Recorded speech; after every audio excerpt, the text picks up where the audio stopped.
మంత్రిగా ఉన్నారు మీరు. ఎప్పుడైనా ఈ ఆలోచన ఎందుకు రాలేదని అడుగుతా ఉన్నా.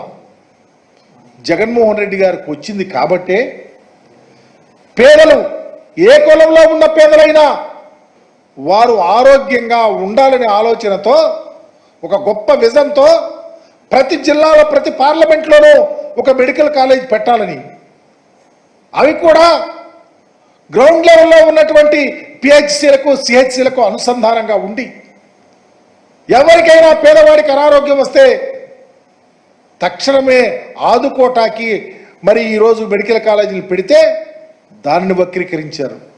అవి కూడా కేంద్ర ప్రభుత్వ నిబంధనల ప్రకారం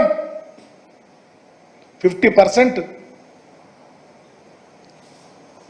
ఎన్ఆర్ఐ కోటా కాకుండా ఎన్ఆర్ఐ కోటాతో పాటు లేకపోతే మెడికల్ సీట్లు అనేది ఒక ప్రస్ఫుటంగా గొప్ప ఆలోచనతో ఇస్తే మీరేమో సీట్లు అమ్ముకున్నారు.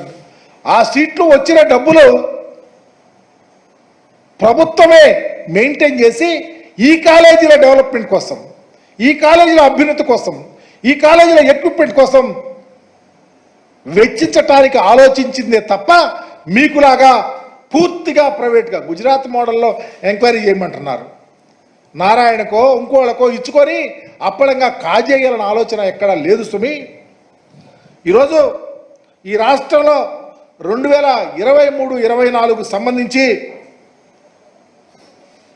5 కాలేజీలు విజయనగరం కానీ, మచిలీపట్నం కానీ, రాజమండ్రి కానీ, ఏలూరు కానీ, నంద్యాల కానీ కాలేజీల్లో దరిదాపు 750 సీట్లు పెరిగినాయి. దీనివల్ల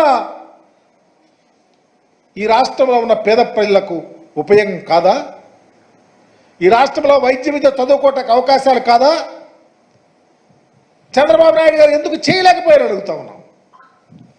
అదే కాకుండా జగన్మోహన్ రెడ్డి గారు హయాంలో రాష్ట్రంలో కొత్తగా కట్టిన కాలేజీలకు ప్రతి కాలేజీ డెవలప్ చేసి ఆ ప్రాంత ప్రజలకు ఉపయోగపడే విధంగా చేయాలన్న గొప్ప ఆలోచన. మీరెందుకు ఆలోచించటం లేదు? జగన్ గారు అధికారంలో ఉండుంటే రెండవ దశ కూడా ఫస్ట్ ఫేజ్లో 5 కాలేజీలు, రెండవ దశలో ఉన్నటువంటి 2024-25కి సంబంధించి పాడేరు కానీ, మార్కాపురం కానీ, మదనపల్లి కానీ, పులివెందుల కానీ, ఆదోని కూడా దరిదాపు కంప్లీట్ చేసి అడ్మిషన్ చేయాలన్న గొప్ప ఆలోచన. ఈరోజు అవన్నీ ఆగిపోయినాయి. వాటి మీద మీరు ఆలోచిస్తలా, వాటి మీద మీరు మాట్లాడటలా. నేను డిమాండ్ చేస్తా ఉన్నా, 17 కాలేజీలను కంప్లీట్ చేసి అడ్మిషన్స్ ఈ రాష్ట్రంలో ఉన్న చదువుకునే పిల్లలకు అవకాశం కల్పించండి. తద్వారా వైద్యాన్ని అందరికీ వ్యాప్తి చెందే విధంగా చేయమని డిమాండ్ చేస్తా ఉన్నా. మరొక విషయం, మీరు ఈ 17 కాలేజీలు కంప్లీట్ చేయడానికి ప్రైవేట్ వారికి అప్పగిస్తున్నారే,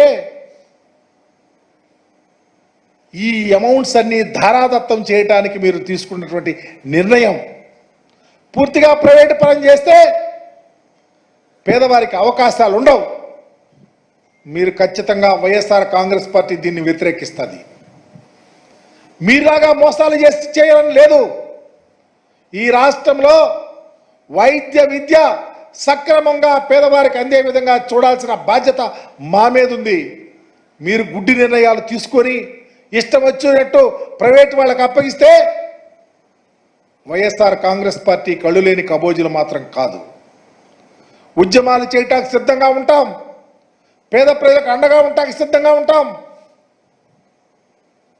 ఒక్క విషయాన్ని ప్రస్ఫుటంగా ఆలోచించాలా, ఈ రాష్ట్రంలో మీరు కానీ ప్రైవేటు పరం చేస్తారని చేస్తే ముందు సమాధానం చెప్పాల్సింది లోకేష్, తెలుగుదేశం పార్టీ, పవన్ కళ్యాణ్. మీరు ఎన్నికలప్పుడు మాట్లాడిన ప్రతి అంశం మీద క్లారిఫికేషన్ ఇవ్వాల్సిన బాధ్యత మీ మీద అని కూడా తెలియపరుస్తా ఉన్నా.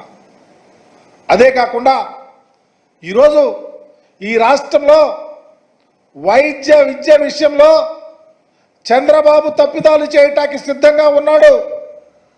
మీరు క్యాబినెట్లో తీసుకున్న నిర్ణయం సరి అయినది కాదు అని కూడా మేము తెలియపరుస్తా ఉన్నాం.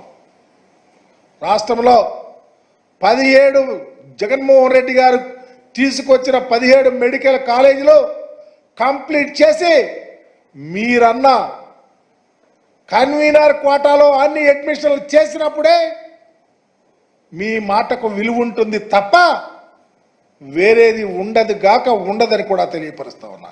ఇవే కాదు, చంద్రబాబు నాయుడు గారు రోడ్లు ప్రైవేట్ పనులు చేస్తానంటున్నాడు, టోల్ గేట్లు పెడతానంటున్నాడు. ఇదా ప్రైవేటీకరణతోనే మీ పరిపాలన కొనసాగించాలని ఎన్నికలప్పుడు ఎందుకు హామీ ఇవ్వలేకపోయావు చంద్రబాబు గారిని అడుగుతా ఉన్నా. ఎంత దారుణం అంటే నా కృష్ణా బ్యారేజ్ మీదకి వెళ్ళాడు, నీళ్ళు వెళ్ళిపోతాయి, అబ్బా ఎంత ఆనందం వేసింది అంటా ఉన్నావు. ఎంత డొల్లతనం. నీళ్ళు వెళ్తే నీకు ఆనందం ఏంటయ్యా? నీళ్లు చాలాసార్లు వచ్చినాయి, సంవత్సరాల తరబడి నీళ్ళు వస్తాయి పోతా ఉంటాయి. ఈయనేదో నీళ్లు కనిపెట్టినట్టు, నీళ్లు వదిలినట్లు, సముద్రంలోకి పంపినట్టు పోజిస్తూ ఉంటే ప్రజలను ఇంకా ఎక్కడ నమ్మిస్తావు చంద్రబాబుని అడుగుతా ఉన్నా. ఇలాంటి అభూత కల్పనలు, ఇలాంటి తప్పుడు ఆలోచనలు ప్రజలను ప్రక్కదోవ పట్టించే కదా ఎన్నికల్లో గెలిచింది. అందుకనే నా యొక్క డిమాండ్, ఎన్నికలలో మీరిచ్చినటువంటి హామీ 17 వైద్య కళాశాలలలో అడ్మిషన్లు కన్వీనర్ కోటాలలో చేయాలా, అలాంటి జీవోలు తేవాలా. ప్రైవేటు పరంగా వైద్య విద్యను అమ్ముకోవద్దని డిమాండ్ చేస్తా ఉన్నా.